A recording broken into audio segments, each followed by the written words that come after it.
Jake Morrison stepped off the transport ship and looked around at the strangest place he had ever seen.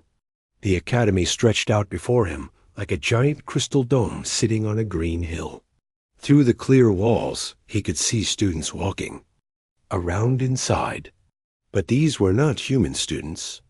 The first thing Jake noticed was how quiet everything was. Back home in Montana, there were always sounds. Birds singing, wind blowing through trees, cattle moving in the fields. Here, the only sound was a soft humming from the dome itself. A tall, thin creature walked toward him. It looked like a giant insect standing on two legs. Its head moved from side to side as it approached. Jake had seen pictures of the Klaxon species before, but seeing one in person was different. "You must be Jake Morrison," the creature said in perfect English. Its voice sounded like wind through dry leaves. "I am Professor Zenth. Welcome to the Galactic Educational Consortium Academy." Jake picked up his backpack and followed the professor toward the dome entrance. As they walked, Professor Zenth explained how the academy worked. "We have students from 47 different worlds here," the professor said. "Most come from peaceful planets where life is gentle and calm. Your world, Earth, is quite different from what we usually see." Jake nodded. He had heard this before. During his application process, Earth was classified as a Class 12 death world. Most planets in the galaxy were Class 1 or Class 2, where the worst danger might be a strong rainstorm or a steep hill dot. They entered the dome through a sliding door that made no sound. Inside, the walls glowed with a soft blue light. Students moved through wide hallways, talking quietly among themselves. Jake saw plant-like beings that looked like walking trees, their leaves rustling as they moved. There were also creatures that seemed to be made of blue crystal, their bodies catching and reflecting the light around them. All conversation stopped when Jake walked by. Every student turned to stare at him. Some backed away. Others whispered to their friends behind. Hands, paws, or whatever they used for hands. "Do not worry about their reaction," Professor Zenth said softly. "They have never seen a predator species before. Give them time to get used to you." Jake felt uncomfortable. He was just a regular guy from a ranch in Montana. He liked hiking, fixing old trucks, and helping his dad with the cattle. He did not think of himself as scary. They reached a large room filled with curved desks arranged in a circle. Professor Zenth gestured for Jake to sit anywhere he wanted. The other students were already in their seats, but there was a clear space around each empty chair, as if no one wanted to sit too close to where the human might sit. Jake chose a seat near the middle and put his backpack on the floor. The student to his left was one of the plant-like beings. She had bark-like skin and leaves instead of hair. When Jake sat down, she moved her chair a few inches away. "My name is Jake," he said to her with a friendly smile. The plant being looked at him with large, dark eyes. "I am Maya Chun," she said in a very quiet voice. "You are from the Death World." Before Jake could answer, Professor Zenth began the class. "Welcome to Advanced Predator Studies," the professor announced. "This course examines the behavior and ecology of carnivorous species across the galaxy." Jake looked around the room. Every student appeared to be an herbivore. Maya looked like she ate sunlight and water. The crystal beings probably absorbed minerals from rocks. The blue, fish-like creatures in the water-filled seats likely filtered nutrients from liquid. "This semester will be different, Professor," Zenth continued. "For the first time, we have a student from a species that actually practices predation. Jake Morrison comes from Earth, where hunting and meat-eating are normal behaviors." The whispers started again. Jake heard words like dangerous and carnivore and teeth. He touched his canine teeth with his tongue. They seemed pretty normal. To him, Professor Zenth showed holographic images of different predator species from around the galaxy. There were things that looked like giant spiders, flying creatures with too many wings, and serpent-like beasts that could swallow a car whole. These species represent the most feared life forms in known space, the professor explained. Most civilized worlds have eliminated such creatures, or relocated them to preserve worlds where they cannot harm peaceful species. Jake raised his hand. What about balance? He asked. The room went completely silent. Professor Zenth's insect-like head tilted to one side. Balance? Well, back home we learned that predators are important for keeping plant-eater populations healthy, Jake said. Without wolves, deer populations get too big and eat all the plants. Without hawks, mice eat all the grain. Everything works together. A crystal student near the back made a sound like breaking glass. Jake realized it was probably laughter, but not the good kind. Your world has a very unusual approach to ecosystem management, Professor Zenth said carefully. Most civilized planets prefer harmony and peace. Jake wanted to explain that Earth had harmony too, just a different kind. But he could see that everyone was already uncomfortable with him being there. Maybe it was better to stay quiet and listen. For now, the class continued with Professor Zenth, showing more images of predator species. Each one looked more frightening than the last. Jake found himself thinking that most of them looked pretty similar to animals back home, just bigger or with more teeth. When class ended, the other students left quickly. Maya gathered her materials and hurried toward the door without looking. At Jake, Maya, wait, Jake called out. She stopped and turned around, but stayed near the door as if ready to run. I just wanted to say that I hope we can be friends, Jake said. I know I am different, but I am here to learn just like everyone else. Maya looked at him for a long moment. Her dark eyes seemed to be trying to figure out if he was telling the truth. My people have heard stories about humans, she said finally. They say you hunt for pleasure, not just for food. Jake felt sad hearing this. Some humans do hunt for sport, he admitted, but most of us just want to live peaceful lives. I grew up taking care of animals, not hurting them. Maya nodded slowly. Perhaps the stories are not complete, she said. I will try to keep an open mind. As she left, Jake sat alone in the empty classroom. Professor Zenth was organizing his materials at the front of the room. Do you think I made a mistake coming here? Jake asked.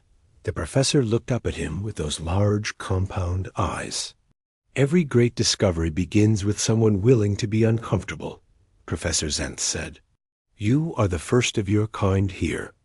That makes you either a mistake or a pioneer. Time will tell which one you choose to be. Jake picked up his backpack and headed for the door.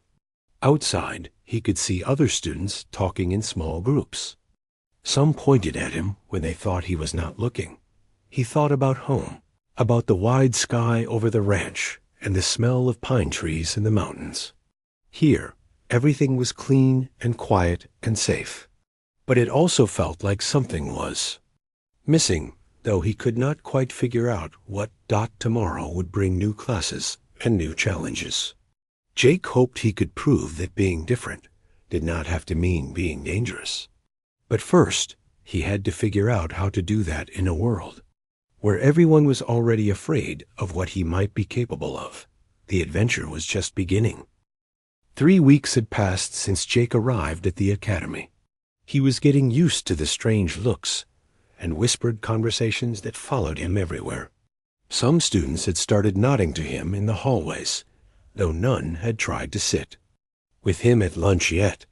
Jake walked into Professor Zenth's classroom and took his usual seat. Maya was in her regular spot, still keeping some distance, but no longer moving her chair away when he sat down. That felt like progress. Good morning, class, Professor Zenth announced. Today we will have a practical examination instead of our regular lecture. The students looked around at each other with curiosity. They had spent the last few weeks studying holographic images and reading about predator behavior. None of them had expected to see anything real. "I have arranged for us to observe a live specimen," the professor continued. "This will give you a chance to see actual predator behavior patterns instead of just reading about them." Kyle Brooks, one of the aquatic students, raised a fin-like appendage. "What kind of specimen, Professor?" Professor Zenth's compound eyes glittered in the classroom lights. "Something that will provide an excellent learning opportunity." Two Academy maintenance workers rolled a large containment unit into the room. It was about the size of a small car, made of some kind of clear metal that hummed with energy. Jake could see force field generators built into the frame. "Class, meet our subject for today," Professor Zenth said as he activated a control panel. "A Zirithi stalker from the jungle world of Zirith Prime." The containment field cleared, and Jake heard several students gasp. Lisa Park, a delicate tree-like sylvan, made a sound like wind through leaves. Danny Rodriguez, whose species lived underground on dark worlds, moved his chair back so fast it scraped against the floor dot inside the containment field was something that looked like it had come from Jake's worst nightmares. Except he found it more interesting than frightening. The creature was about the size of a large dog, but it had 8 legs like a spider. Its body was covered in dark fur that seemed to shift and move even when the animal was still. Most disturbing of all, it kept fading in and out of sight, as if it could not decide whether to be invisible or not. The Zirithi stalker is considered one of the most dangerous non-sentient predators in the galaxy, Professor Zenth explained, though his voice sounded a bit nervous. It can phase partially out of the visible spectrum, making it nearly impossible for prey to detect until too late. The creature paced back and forth inside its prison. Every few seconds, it would stop and stare at one of the students. When it did, that student would freeze like a mouse watching a snake. Amy Foster, one of the crystal-based Vorthan students, was running calculations on her tablet. Her crystalline fingers moved quickly across the device. "Professor, the mathematical probability of safely containing this creature for extended periods is concerning," she said in a voice that sounded like ringing bells. "The containment field is rated for maximum security," Professor Zenth assured her. "We are perfectly safe." Jake was not so sure about that. He had grown up around dangerous animals. Back home, they had mountain lions, bears, and rattlesnakes. His father had taught him to respect dangerous creatures, not just assume technology would protect him from them. But something else was bothering Jake. The way the creature was moving did not look right. It was pacing, yes, but not like a predator, hunting for prey. It looked more like a scared animal trying to find a way out. "Your assignment is to observe and document the predator's behavior patterns," Professor Zenth announced. "Note how it moves, how it selects potential targets, and how it uses its natural camouflage abilities." The other students pulled out their tablets and began taking notes from as far away as possible. Maya had moved to the very back of the room. Kyle had retreated into his water-filled seat until only his eyes showed above the surface. Jake stayed in his regular seat and pulled out his notebook. Unlike the others, he did not use a fancy electronic tablet. He preferred writing things down by hand. The Zirithi stalker continued its pacing. Every time it looked toward the other students, they cowered or moved further away. But when the creature's gaze swept across Jake, something different happened. The animal stopped pacing. Its 8 legs planted firmly on the floor of the containment unit. Its head, which had been held high and alert, lowered slightly. The constant phasing in and out of visibility slowed down and then stopped completely.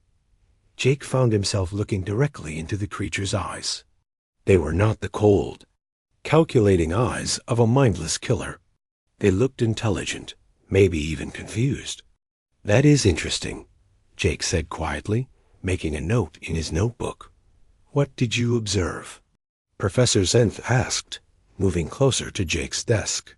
"It is not hunting," Jake said, still watching the creature. Look at its posture. When it stares at the other students, its body language says it is evaluating threats and escape routes. But when it looks at me, it drops into a different stance entirely. Several students had stopped taking their own notes to listen to Jake. What do you mean? Professor Zenth asked. Jake stood up slowly and moved a few steps closer to the containment unit. The Zerathi stalker watched him approach, but instead of becoming more aggressive, it seemed to relax slightly. Back home, I spent a lot of time around wild animals, Jake explained. My family's ranch is near the mountains, and we get all kinds of predators coming through. Bears, mountain lions, wolves. You learn to read their body language. And what is this creature's body language telling you? The professor asked. Jake moved another step closer to the containment field. The humming of the force field generators was louder here, but the Zerathi stalker had not moved from its position. It is scared, Jake said simply. The classroom went completely silent. Even the humming of the containment field seemed quieter. Scared? Lisa Park whispered from the back of the room. That thing could kill all of us. Maybe, Jake agreed. But right now, it is more afraid of us than we are of it. Look at how it holds its head when it looks at you all. High alert, ready to fight or run. Classic defensive behavior. He gestured toward the creature, which was still watching him calmly. But when it looks at me, its head drops. Its stance widens for stability instead of speed, and it stops the phasing behavior. Those are not hunting behaviors. That is recognition. Recognition of what? Professor Zenth asked. Jake thought about how to explain something he had never really put into words before. My dad always told me that predators recognize other predators. He said finally, it is like a language that does not need words. This creature knows I am not prey, so it is not treating me like prey. Amy Foster looked up from her tablet. Her crystal body flickering with what Jake had learned was excitement. My calculations show that your proximity to the containment field should increase the creature's aggressive responses by 47%. Instead, all aggressive indicators have decreased by 60%.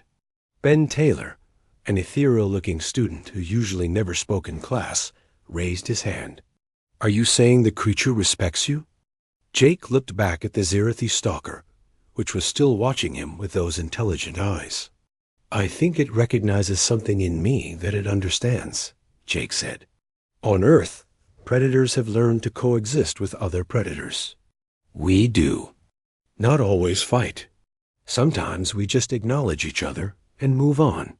Professor Zenth was writing furiously on his own tablet. This is unprecedented, he muttered. No documented case of interspecies predator recognition has ever been recorded.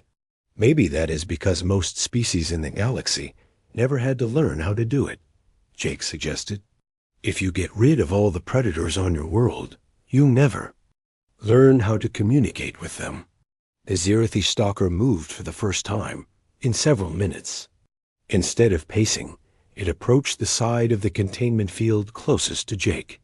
It sat down, much like a dog might sit, and continued watching. Him, Professor, Danny Rodriguez called out nervously. Is the containment field still working properly? Professor Zenth checked his instruments. All systems are functioning normally. The creature is simply choosing not to display aggressive behaviors. Jake made another note in his notebook.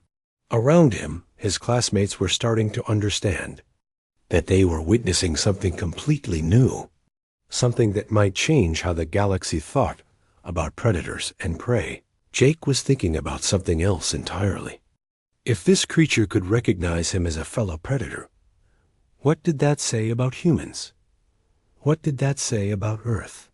And what would happen when the rest of the galaxy figured out that humans might be more dangerous than anyone had imagined? The Zerathi stalker tilted its head slightly, almost like it was asking a question. Jake found himself smiling. Yeah, he said quietly. I understand you too. Class would be over soon, but Jake had a feeling that this was just the beginning of something much bigger. The next day, word about Jake's interaction with the Zirathi stalker had spread throughout the academy. Students who had never spoken to him before were now pointing and whispering as he walked through the halls. Some looked curious, others seemed more frightened than ever. Jake found his usual seat in Professor Zenth's classroom, but today things were different. There were more students than usual, including several he had never seen before. Some were clearly from advanced classes, and a few looked like they might be teachers. "I see we have some visitors today," Professor Zenth announced as he entered the room. Word of yesterday's unusual observations has generated considerable interest throughout the academy. Maya leaned toward Jake, speaking quietly for the first time since he had arrived. "Everyone is talking about what you did," she whispered. "Some students are saying you used some kind of human mind control on the creature." Jake shook his head. "I did not do anything special. I just watched and tried to understand what I was seeing." "That is what makes it special," Maya said. "None of us thought to try understanding it. We were all too afraid." Professor Zenth activated the containment unit again. The Zirathi stalker appeared, and immediately the room fell silent. But this time, Jake noticed something different. The creature was not pacing frantically like it had the day before. Instead, it was sitting calmly in the center of its enclosure, looking around the room with what seemed like curiosity rather than fear. "Today, we will continue our observations," Professor Zenth announced. "But first, I would like Jake to explain his interpretation of yesterday's behaviors." Jake felt uncomfortable being the center of attention, but he stood up and moved toward the containment unit. As soon as he approached, the Zirathi stalker turned to face him and made a sound that was part purr, part growl, but somehow friendly. "The first thing I noticed was that this creature is not actually showing hunting behavior," Jake began. "When a predator hunts, it focuses on one target, studies its movements, and positions itself for an attack. This animal was doing the opposite." He gestured toward the creature, which was now standing but still relaxed. It was trying to assess the threat level of everyone in the room. That is what predators do when they find themselves in unfamiliar territory with potential enemies. Kyle Brooks raised his fin. "But we are not its enemies. We are just students. To a predator, anything that is not prey is either neutral, friendly, or dangerous," Jake explained. "Since none of you are prey animals to this species, it had to. Figure out which category you fit into." Amy Foster looked up from her calculations. "But why does it treat you differently than the rest of us?" Jake moved closer to the containment field. The Zirathi stalker approached the barrier from the inside until only the force field separated them. "Because it recognizes me as another predator," Jake said simply. "And predators have rules about dealing with each other." "What kind of rules?" Professor Zenth asked. Clearly fascinated, Jake thought about how to explain something that seemed obvious to him, but was completely foreign to everyone else in the room.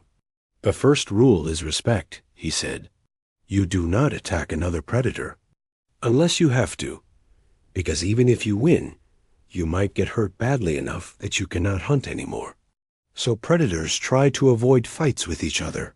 He held up his hand toward the force field. The Zirathi stalker lifted one of its front legs and placed it against the barrier, directly opposite Jake's palm. The room gasped. Several students moved their chairs back, but Jake remained calm. "The second rule is recognition," Jake continued. "Predators acknowledge each other. It is like saying hello, but it also establishes that both parties understand what the other is capable of." "And the third rule?" Professor Zenth asked, his voice barely above a whisper. "Territory," Jake said. "Once you have shown respect and recognition, you can either share space peacefully or one of you leaves. No conflict necessary." Ben Taylor, who had been taking notes frantically, looked up. So you are saying that this creature sees the classroom as shared territory? I think so, Jake said. It is not trying to hunt anyone because it does not see anyone as prey. It is not trying to fight anyone because no one has challenged it for territory. It is just waiting to see what happens next. Dr. Kess, one of the senior professors, who had been watching from the back of the room, stepped forward. Mr. Morrison, are you suggesting that predator species are capable of complex social interactions that we have never documented? Jake turned to face the professor. With respect, sir, maybe they have always been capable of it. Maybe no one ever tried to communicate with them in a way they could understand. He looked back at the Zerathi stalker, which was still holding its leg against the force field. On Earth, humans learned to work with other predators. We domesticated wolves and turned them into dogs. We train with dolphins, which are ocean predators. We even have some people who work with big cats and bears. But those are Earth species, Dr. Kess pointed out. This creature is from a completely different world. The basic principles might be the same, Jake suggested. Predators across the galaxy probably face similar challenges. Finding food, avoiding danger, protecting territory, recognizing friends from enemies. Maybe the specific behaviors are different, but the underlying needs are similar. Professor Zenth was recording everything on his tablet. Mr. Morrison, would you be willing to participate in a more detailed study? What you are describing could revolutionize our understanding of predator psychology. Before Jake could answer, something unexpected happened. The Zerathi stalker began making a series of sounds that Jake had not heard before. They were not aggressive growls or frightened whimpers. They sounded almost like conversation. What is it doing? Lisa Park asked nervously. Jake listened carefully. The sounds had a pattern to them, almost like music. Some were higher pitched, others lower. Some were short, others long. I think it is trying to talk, Jake said slowly. That is impossible, Dr. Kess declared. Zerathi stalkers are non-sentient. They do not have language. Maybe not language like we understand it, Jake said, but they might have their own way of communicating. He made a low humming sound in his throat, trying to copy one of the tones the creature had made. The Zerathi stalker stopped its own sounds and tilted its head, listening. Jake tried another sound, this one slightly higher. The creature responded with a similar tone, but held it longer. Oh my, Maya whispered. They are talking to each other. For the next few minutes, Jake and the Zerathi stalker exchanged simple sounds. Jake could not understand what, if anything, they were communicating, but there was definitely a pattern to it. The creature seemed to be enjoying the interaction. Danny Rodriguez, who had been silent throughout the class, finally spoke up. Jake, are you not afraid at all? Jake considered the question seriously. I am careful, he said. This is definitely a dangerous animal, and I would not want to meet it without the force field between us. But afraid? Not really. Why not? Danny asked. Because it is not trying to hurt anyone, Jake said. Fear is useful when it keeps you safe, but it can also keep you from understanding what is really happening. This creature is not our enemy unless we make it our enemy. Professor Zenth shut down the containment unit, and the Zerathi stalker faded from view as it was transported back to its holding area. The room remained silent for several moments. Class dismissed, Professor Zenth announced finally. But Mr. Morrison, please stay behind. I would like to discuss your observations in more detail. As the other students filed out, Jake heard fragments of their conversations. Did you see how it responded to him? Maybe humans are not as dangerous as we thought. Or maybe they are more dangerous than we realized. Maya stopped beside Jake's desk. What you did today was amazing, she said. I never thought I could watch a predator without being terrified. It is still a predator, Jake reminded her. Just because we can communicate with it does not mean it is safe to pet. Maya laughed, a sound like wind chimes. I understand that. But for the first time, I saw it as a living being instead of just a monster. After she left, Jake sat alone with Professor Zenth and Dr. Kess. Mr. Morrison, Dr. Kess began, what you demonstrated today challenges everything we thought we knew about predator behavior. If you are correct, it could change how the entire galaxy approaches the study of carnivorous species. I might be wrong, Jake said honestly. I am just one person, and I have only been here for a few weeks. But you are the only person here who grew up around predators, Professor Zenth pointed out. Your perspective is unique and valuable. Dr. Kess nodded. We would like to arrange for more controlled interactions. There are other predator species in our research facility. Would you be willing to work with them? Jake thought about it. He had come to the academy to learn, not to become a research subject. But maybe this was a different kind of learning. I will do it, he said finally. But I want to make sure the animals are treated well. They are not just test subjects. They are living beings with their own needs and feelings. Agreed, Dr. Kess said. We will set up a series of observations over the next few weeks. This could be the beginning of an entirely new field of study. As Jake left the classroom, he wondered what his parents would think if they knew their son was having conversations with alien predators. Probab. 2 weeks later, Jake found himself in the Academy's research laboratory, a place that most students never got to see. The room was larger than any classroom, filled with sophisticated equipment and multiple containment units. Dr. Kess had assembled a team of the galaxy's leading experts on predator behavior to observe Jake's interactions. Today we will be working with 3 different species, Dr. Kess explained as Jake entered the lab. Each from a different type of world, with different evolutionary backgrounds. Jake nodded, feeling nervous but excited. He had spent the past 2 weeks studying everything the Academy's library had about the creatures he would meet today. But he knew that reading about them was very different from actually being in the same room with them. Professor Zenth was there, along with Maya, Kyle, Amy, and several other students from his class. They sat in an observation area separated from the main lab by reinforced glass. Are you ready? Dr. Kess asked. Jake took a deep breath. As ready as I can be. A first containment unit activated, revealing a creature that looked like a cross between a wolf and a lizard. It was about the size of a large dog, with gray scales instead of fur and teeth that were clearly designed for tearing meat. This is a variant pack hunter from the desert world of Varius III, Dr. Kess announced. They are known for their intelligence and their extremely aggressive territorial behavior. The creature immediately began pacing around its enclosure, exactly like the Zirathi stalker had done on the first day. But Jake noticed something different. This animal's movements were more organized, more purposeful. It is mapping the space, Jake observed. Look at how it moves. It is not just pacing randomly.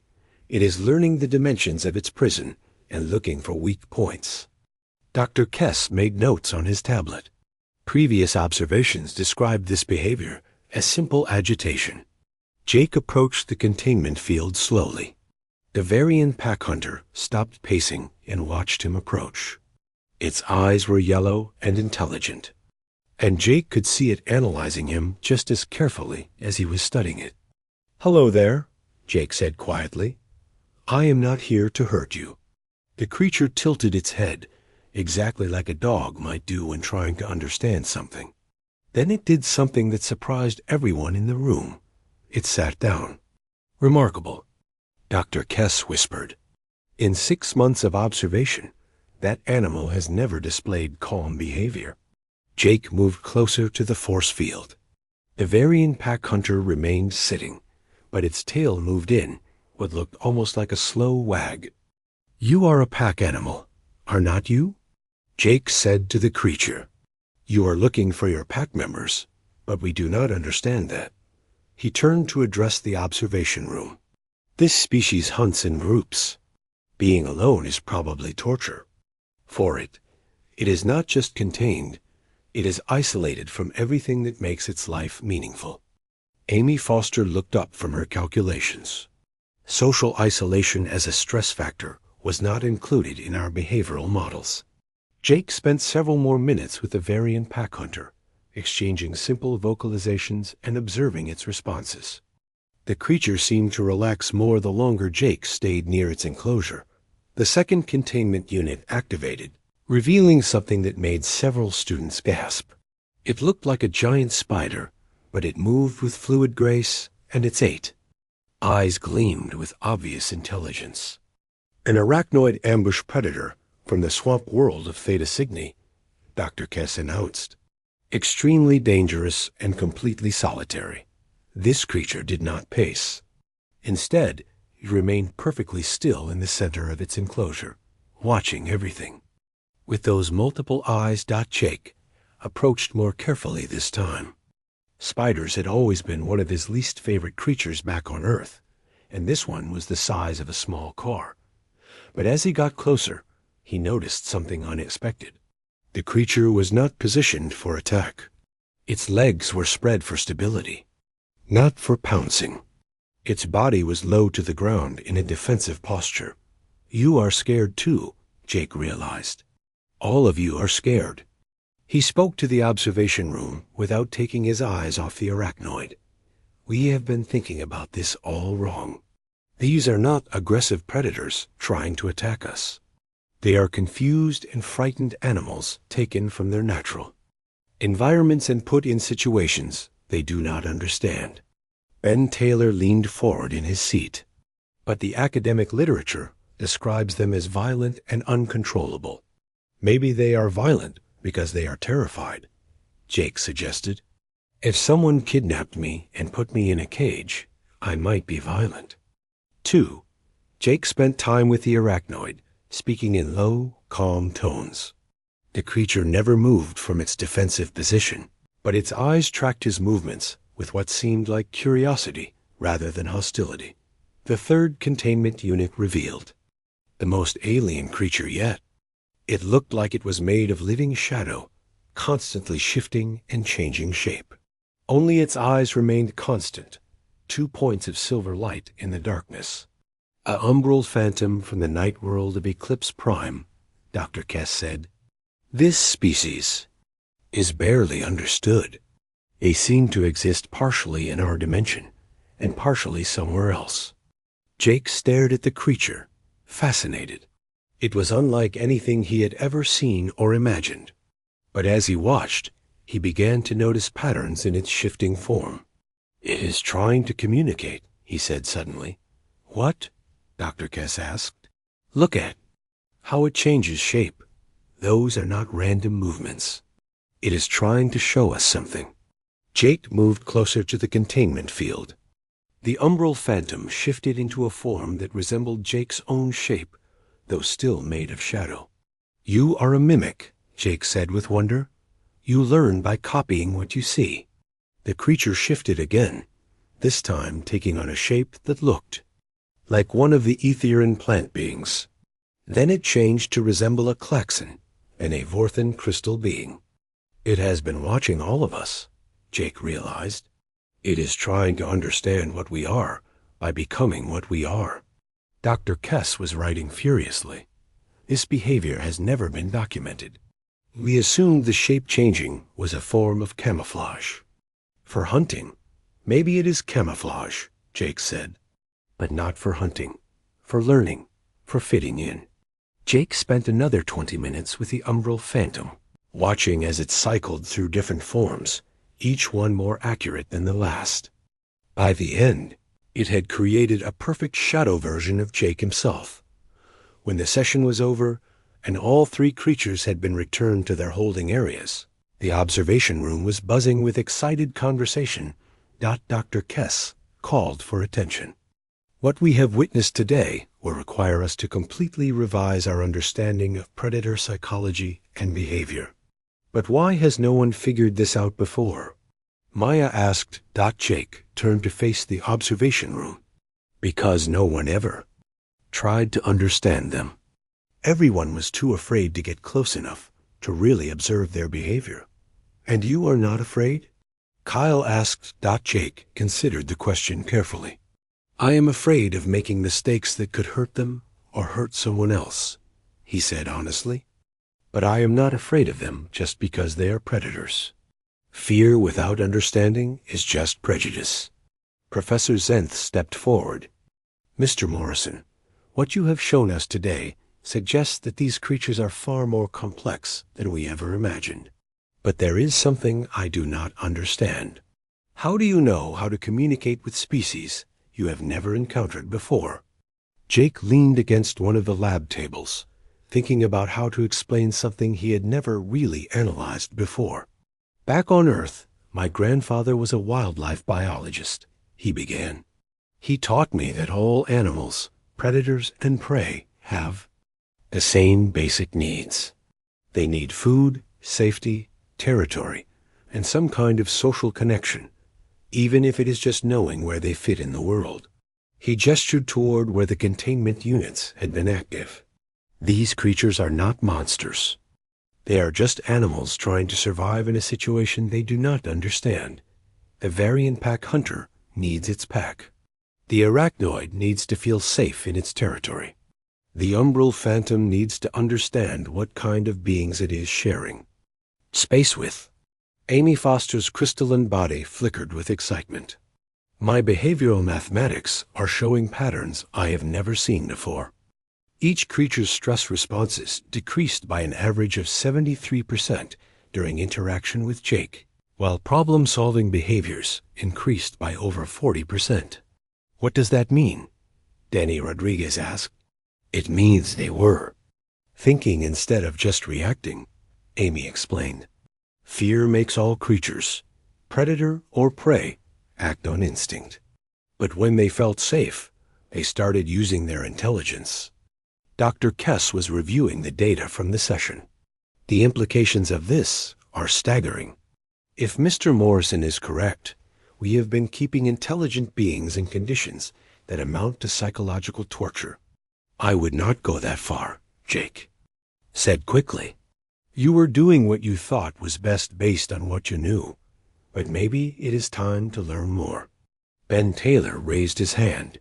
Jake, do you think these creatures could ever be safe to interact with directly? Without the containment fields? Jake thought about this carefully. Some of them may be under the right conditions, but it would take time, patience, and a lot of careful work. And even then, they would still be dangerous. Respecting someone does not mean forgetting what they are capable of. Could you teach others to do what you do? Professor Zenth asked. I think so, Jake said. But it would require people to change how they think about predators. Instead, 6 months had passed since Jake's first encounter with the Zirathi stalker. The academy looked the same from the outside, but everything inside had changed. Where there had once been whispered fears about the dangerous human student, there was now excitement about the revolutionary Predator Communication Studies program. Jake stood in front of his new classroom, which was 3 times larger than Professor Zenth's old room. Today was special because they were expecting visitors from across the galaxy. Representatives from dozens of worlds had come to see the program that was changing everything they thought they knew about predators. The classroom was filled with an amazing mix of students. Maya sat in the front row, no longer afraid but eager to learn. Kyle had become fascinated with aquatic predators and was developing techniques for underwater communication. Amy Foster was working on mathematical models that could predict predator behavior patterns across different species. But the most remarkable change was the diversity of students in the room. For the first time in the Academy's history, there were actual predator species attending classes alongside prey species. A young draconian named Rex sat next to Danny Rodriguez, discussing hunting techniques with academic enthusiasm. A pack of 3 lupine students from the Wolf world of Canis Major worked together on group projects with Ben Taylor and Lisa Park. "Good morning, everyone," Jake announced as he entered the classroom. "I hope you are all ready for today's demonstration." The back of the room was filled with observers. Dr. Kess was there, along with Professor Zenth and representatives from the Galactic Educational Consortium. There were also delegates from the Intergalactic Wildlife Preservation Society and several world governments. "Today, we are going to show our visitors what we have learned about interspecies predator communication," Jake continued. "But first, I want to talk about how much we have all learned from each other." He gestured toward Rex, the young draconian student whose species resembled Earth dragons, but smaller and more intelligent. "Rex, would you like to tell our visitors about your homeworld?" Rex stood up, his scales shimmering in the classroom lights. When he spoke, his voice had a slight hiss that had initially frightened the prey species students. "My world of Draco. Prime was classified as uninhabitable for prey species because of creatures like my people," Rex explained. "But Jake has taught us that we do not have to be enemies. My pack sister Maya has shown me that plant-based beings can be friends, not just food sources." Maya stood up beside him, no longer intimidated by his presence. "And Rex has taught me that predators have complex emotions and social structures. His people have poetry and art and family bonds that are just as deep as any prey species." The observers in the back of the room murmured with interest. Many had never heard a predator and prey species speak about each other with such respect and understanding. "Now," Jake announced, "we would like to show you our latest project." The large containment units along the side of the room activated, but these were different from the prison-like containers that had been used before. These habitats were spacious, comfortable, and designed to meet the specific needs of each species. The first habitat revealed the Zirithi, stalker that Jake had first encountered 6 months ago. But this creature looked completely different now. Instead of pacing frantically, it was lying calmly on a raised platform, watching the students with relaxed interest. "Meet Shadow," Jake announced. "He is the same Zirithi stalker from our first class, but he now lives in a proper habitat and receives regular social interaction." Jake approached the habitat, and Shadow immediately stood up and moved to the transparent wall. But instead of aggressive posturing, the creature showed obvious signs of recognition and pleasure at seeing Jake. "Shadow, would you like to say hello to our visitors?" Jake asked. The Zirithi stalker made a series of musical sounds that Jake had learned were equivalent to a friendly greeting. Several students in the class responded with their own versions of the same sound pattern. Our students have learned to communicate basic concepts with Shadow using sound patterns, body language, and even simple tool use, Jake explained to the amazed observers. Amy Foster stood up and approached another habitat. "This is Crystal," she announced, indicating an arachnoid ambush predator that was much calmer than the terrified creature Jake had first met. "Crystal has taught us that her species communicates primarily through vibration patterns," Amy explained. She placed her, crystal in hand, against a special interface on the habitat wall. The arachnoid responded by creating complex vibration patterns with her legs. "She is telling us about her home world," Amy translated. "The swamps of Theta Cygni have a whole ecosystem of creatures that communicate through vibrations in the water and ground." Kyle Brooks moved to the third habitat, which contained the umbral phantom. The shadow creature immediately began shifting its form to match Kyle's aquatic appearance. "Phantom has become our best teacher," Kyle announced, "by mimicking our forms. He shows us how we appear to other species. He has helped us understand body language and communication signals we never knew we were sending." The umbral phantom shifted through several forms, perfectly copying the appearance of different students in the room. Each transformation drew gasps of amazement from the observers. "But the most important thing we have learned," Jake said, addressing the room, is that predators are not monsters. They are individuals with their own personalities, needs, and even hopes.